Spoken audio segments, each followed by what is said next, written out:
आज सकाळीच कलेजी पेठा घेऊन आली. मग ते स्वच्छ धुवून वगैरे त्याचे पीस करून ठेवले.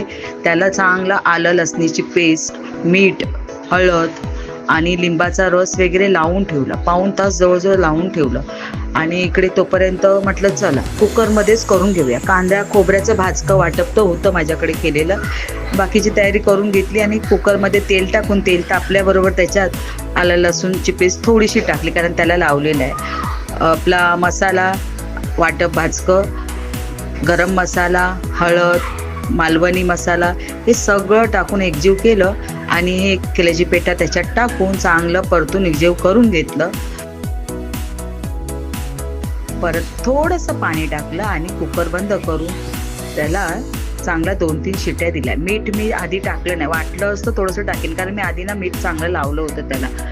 मग त्याच्यात 3 शिट्ट्यानंतर कुकर थंड झाल्यावरती बघा किती मस्तपैकी छान पेठा कलेजी आपला शिजलेलं होतं. वरून कोथिंबीर टाकली. तांदळाच्या भाकरी आणि भात याच्याबरोबर हा खूप छान लागतो.